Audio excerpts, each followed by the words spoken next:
Bonsoir à tous et bienvenue dans cette édition spéciale consacrée à la campagne présidentielle 2025. Les candidats poursuivent leur déplacement à travers le pays, tandis que les autorités appellent à une campagne apaisée. Ce soir, nous irons d'Abidjan à Daloa, Boisflé, Daoukro, Adzopé et Boaké pour suivre les moments forts de la journée politique. Voici donc les titres de ce journal. Le siège du RHDP a accueilli ce dimanche un séminaire de formation pour les formateurs et superviseurs électoraux. L'objectif, préparer un scrutin crédible, transparent et apaisé tout en renforçant les capacités des acteurs sur le terrain. À Boisflé, Simone Yvette Gbagbo a tenu son premier meeting de campagne sous la pluie. Nous ferons le débrief de cette manifestation avec Zénab Gomri.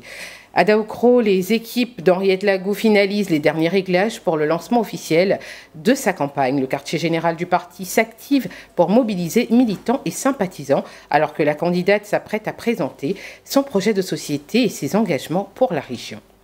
Après le lancement de sa campagne à Marcory, Jean-Louis Billon poursuit sa tournée à l'intérieur du pays. Ce samedi, il a séduit les populations d'Akoupé avec un meeting marqué par une forte mobilisation des militants et sympathisants du Code. Et pour finir, le candidat indépendant Awadon Melo a reçu la Moussa Djanko au siège de campagne pour affiner les axes de son projet de société. Une rencontre de travail autour du développement et de la jeunesse. Pour ouvrir cette édition, la distribution des cartes électorales lancée le 11 octobre se poursuit dans tout le pays. Dans la majorité des centres, le dispositif est prêt, mais l'affluence reste encore faible en ce début d'opération. Le constat de Deindi Ninikei. Dans plusieurs centres de retrait de cartes électorales visités ce dimanche matin, l'affluence reste encore faible. Les agents sont pourtant présents et prêts à accueillir les électeurs. Peu à peu, quelques personnes viennent retirer leurs cartes après avoir montré quelques pièces requises dans une ambiance calme et organisée. Je suis venu retirer ma carte d'électeur. J'ai présenté ma carte de récépissé plus ma pièce d'identité. Je veux que mon pays soit en paix, donc j'aimerais voter. D'abord, je suis ivoirienne. C'est ma première motivation. Et pour moi, pour la paix dans mon pays, c'est de voter. C'est ce qui me motive de venir retirer ma carte ce matin. L'opération de distribution des cartes électorales a démarré samedi sur l'ensemble du territoire national et elle se poursuit jusqu'au 20 octobre. Les électeurs sont donc invités à se rendre dans le centre de vote pour retirer leurs cartes munies de leur pièce d'identité ou le récépissé. Venez changer la vision. Retirez votre... À Abidjan, le RHDP a organisé un séminaire de formation pour les formateurs et superviseurs des bureaux de vote. Objectif, renforcer les capacités techniques et opérationnelles des acteurs du scrutin afin d'assurer un processus crédible, transparent et apaisé. On écoute Doumbia Brahima et Abdoulaye Ben Meïté, cadres du RHDP. A le droit de se faire représenter dans le bureau de vote pour suivre le déroulement du scrutin et s'assurer que le vote se déroule conformément aux procédures en vigueur, notamment les textes qui organisent les élections. Donc, le candidat du RHDP, le président Alassane Ouattara, a couvert l'ensemble des lieux de vote en représentant. Mais ceux-ci doivent recevoir la formation à la tenue du bureau de vote. C'est pour cette raison que nous organisons aujourd'hui un séminaire de formation des formateurs, donc des représentants dans les bureaux de vote. Il nous appartient, en termes de défi, de faire documenter toute information qui pourrait être de nature à aider la commission électorale indépendante dans sa prise de décision finale avant effectivement de l'acheminer au niveau du Conseil constitutionnel afin que les résultats soient déclarés. Et justement, après cette étape préparatoire à Abidjan, le candidat du RHDP Alassane Ouattara poursuit sa campagne sur le terrain direction Daloa, où il a tenu son premier grand meeting. Et pour suivre ou pour se remémorer, on va dire, les temps forts de cette mobilisation, nous retrouvons maintenant notre envoyé spécial, Drissa Diané, qui est de retour de Daloa. Bonsoir Diané. Bonsoir Mam. Alors, comment ça va? Ça va très bien. Pas trop fatigué? Oh, bon, on fait avec. On n'a pas le droit d'être fatigué quand on est gire sur cette info. Alors, c'était comment l'ambiance de ce meeting à Daloa? L'ambiance était festive ce samedi 11 octobre au stade régional de Daloa, où le candidat du RHDP, Alassane Ouattara, a tenu son tout premier meeting pour cette campagne présidentielle. Il faut dire que dès 7 h du matin, pardon, les populations, les militants et sympathisants du RHDP ont pris d'assaut le stade régional de Daloa pour venir écouter le message de les candidats. Alors, comment était la mobilisation et est-ce que la pluie, les intempéries a empêché, on va dire, les militants et sympathisants du RHDP d'être sur place? Il faut dire que la pluie a commencé juste quelques minutes avant la prise de parole du candidat du RHDP, Alassane Ouattara.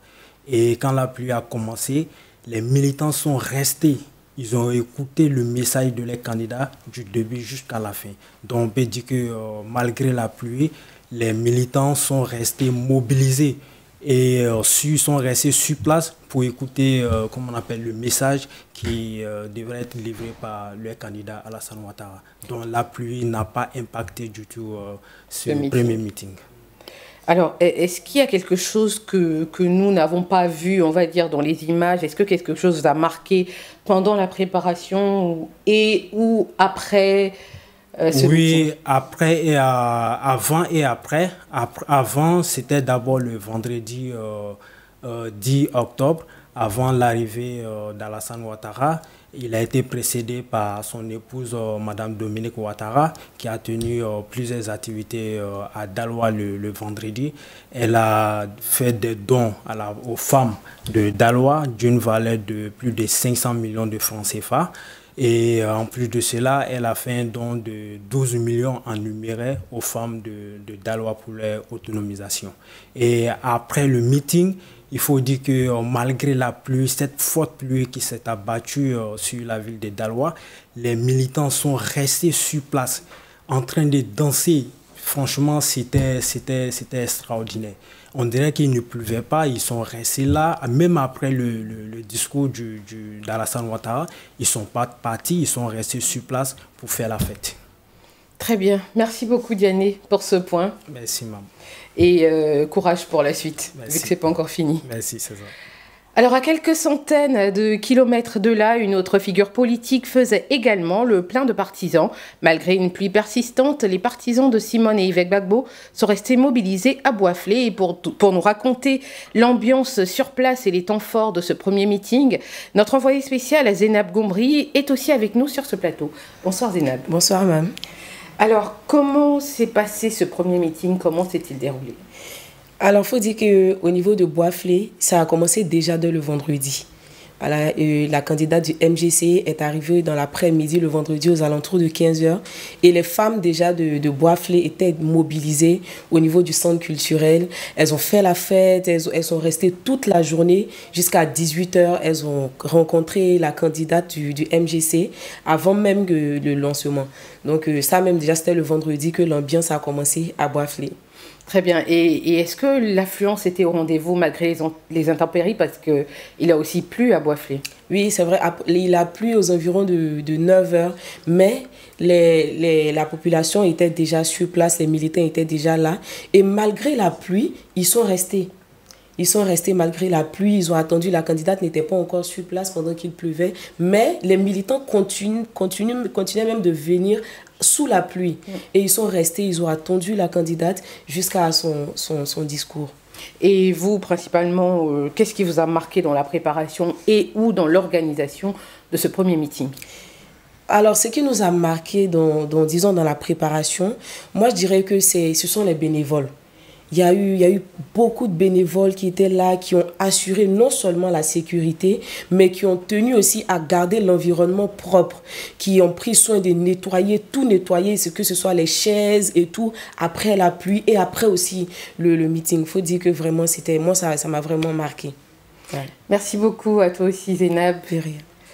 Alors, pendant que Simone Gbagbo galvanisait ses militants à Boisflé, une autre candidate peaufinait ses préparatifs dans le centre du pays. Henriette Lago, candidate du groupement des partenaires politiques pour la paix, a choisi Daoukro pour donner le coup d'envoi officiel de sa campagne électorale.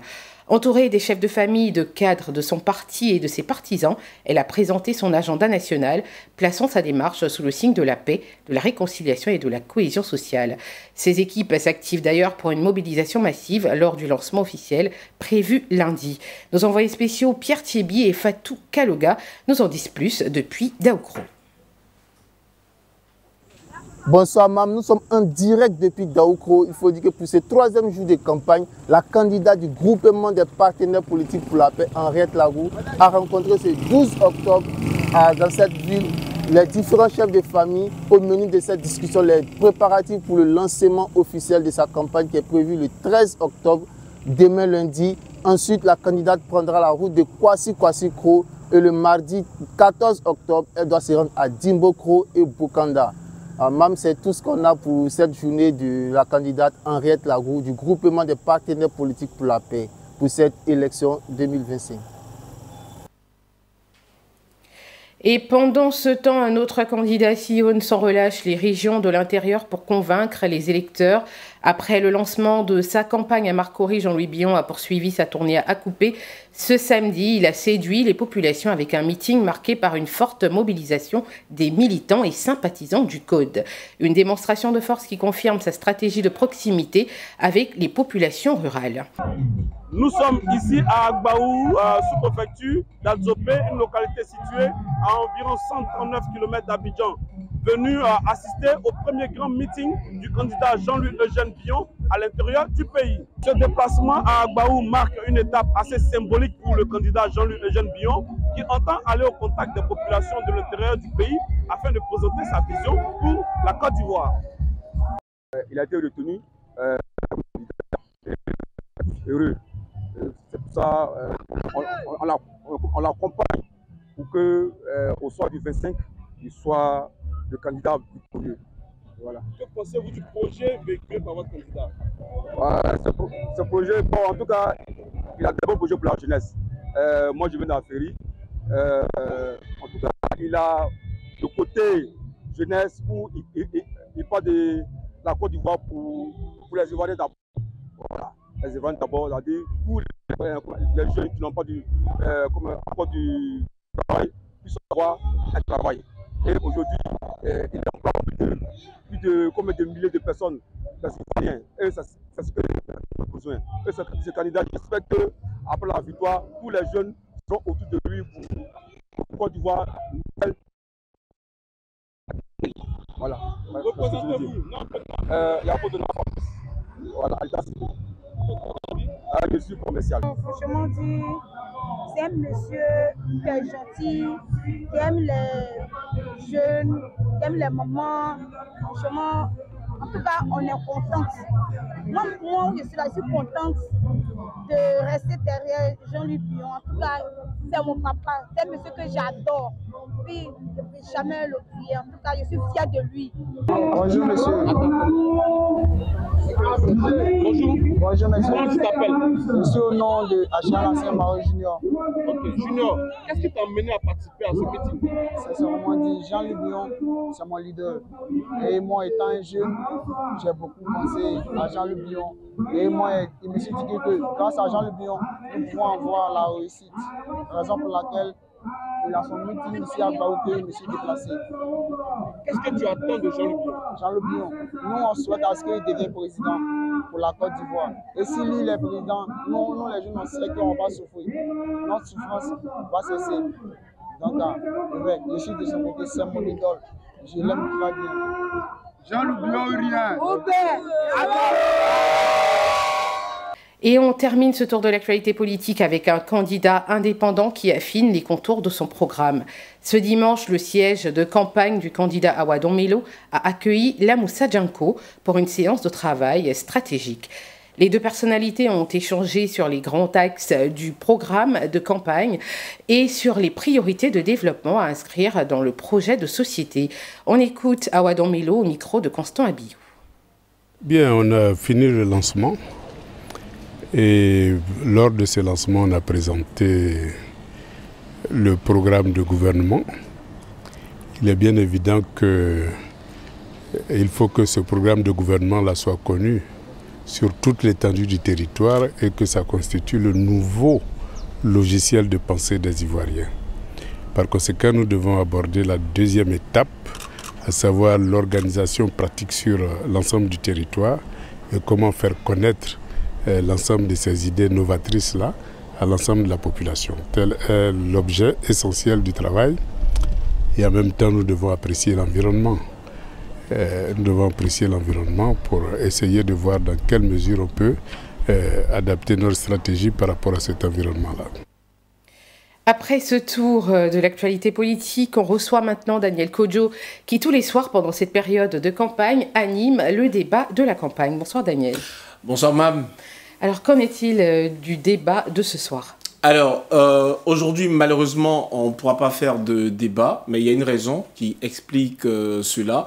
C'est que les différents représentants de nos candidats à la présidentielle n'ont pas pu répondre présent à ce rendez-vous de ce soir. Il faut rappeler que la thématique qu'on devait aborder aujourd'hui tournait autour de la santé et de l'assainissement avec deux sous-thèmes principaux. Le premier est relatif à l'accès aux soins de santé et le deuxième était donc relatif à l'assainissement et la santé publique. Comme je le disais, à cause d'un agenda particulier de ces différents représentants des candidats à la présidentielle, ils ne pourront pas être là parce que vous savez bien comme moi, nous sommes véritablement au début de la campagne. Tout le monde essaie de mettre les bouchées doubles pour réussir la mission que les différents candidats leur ont confié. Mais ce n'est que partie remise parce que finalement, on a eu des discussions avec les différents services en charge de tous les médias et débats télévisés. Ils nous rassurent que pour cette semaine qui démarre donc demain, les choses ont véritablement changé. Donc, ils répondront présents véritablement à ce rendez-vous.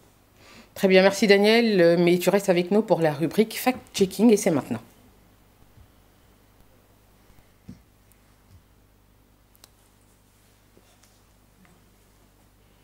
Alors, je crois qu'on va y aller directement. D'accord, il n'y a pas de problème. Pour le fact-checking, il faut porter à la connaissance de tous les Ivoiriens et populations vivantes en Côte d'Ivoire qu'une publication fait donc son parcours sur les réseaux sociaux qui prétend que le procureur de la République, Koné Braman Oumar, se trouverait actuellement au Libéria, qui est donc un pays voisin du nôtre. Cette information est totalement fausse et inondée. Selon Alerte 100, qui a cette page Facebook, il s'agit clairement pour Alerte 100 d'une campagne de désinformation menée par des individus coutumiers de la diffusion de fausses nouvelles dans le seul but justement de manipuler l'opinion publique, semer la confusion et nuire à la crédibilité des institutions ivoiriennes. Et du coup, il y a un message à partager à tous les internautes et populations vivantes en Côte d'Ivoire, c'est qu'avant de partager des informations, il faut vérifier toujours la source, il faut consulter les canaux officiels afin justement d'éviter de propager de fausses nouvelles. Merci beaucoup Daniel. C'est moi. Alors c'est le moment le plus fun de ce journal, le zapping de la campagne présenté par Serge Kofi, qui nous fait revivre les moments marquants des différentes journées politiques. Bonsoir Serge. Bonsoir Mam. Alors le zapping de ce jour. Oui, le zapping, il faut dire que c'est le rendez-vous quotidien des à côté, des coulisses, des meetings, on va dire plus globalement de la campagne électorale qui a commencé. Aujourd'hui, nous allons présenter quelques séquences. Si la régie est déjà prête, on y va pour le zapping.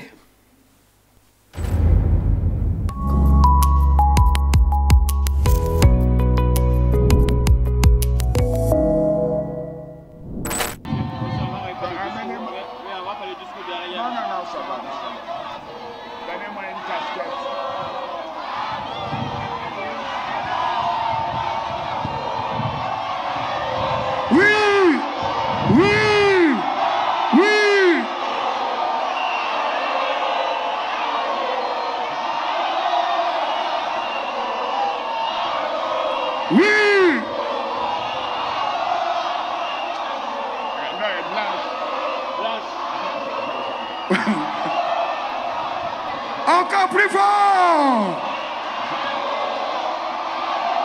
Merci, oui.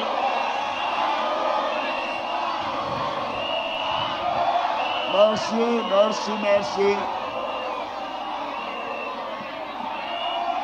Merci beaucoup. On écoute maintenant, les gars. On écoute le message. On écoute. Merci. Merci beaucoup. Merci On écoute le message du président. Merci.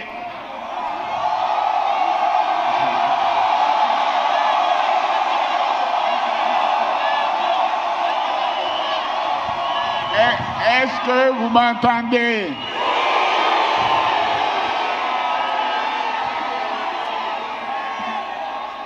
Est-ce que vous m'entendez?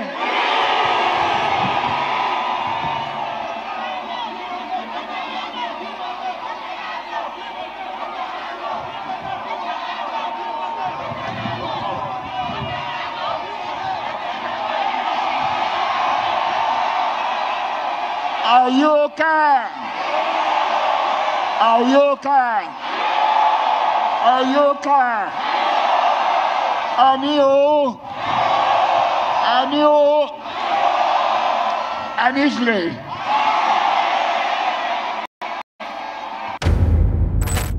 Je vais parler un peu en anglais.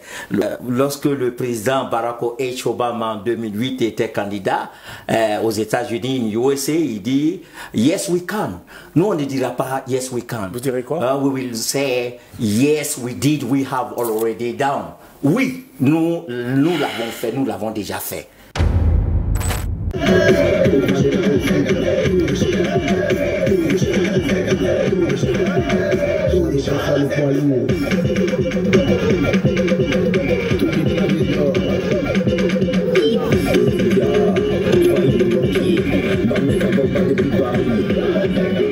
Pourquoi t'as pas mis des jackets? T'es pas là pour le choquer.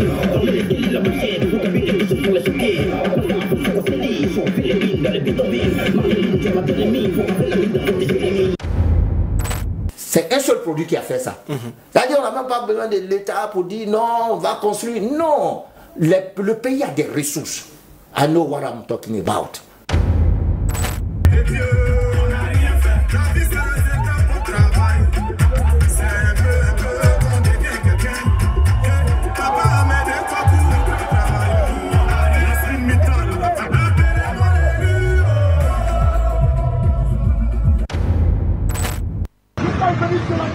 Nous vous présenter celui qui a racheté l'humanité, celui qui a racheté l'humanité, il s'appelle...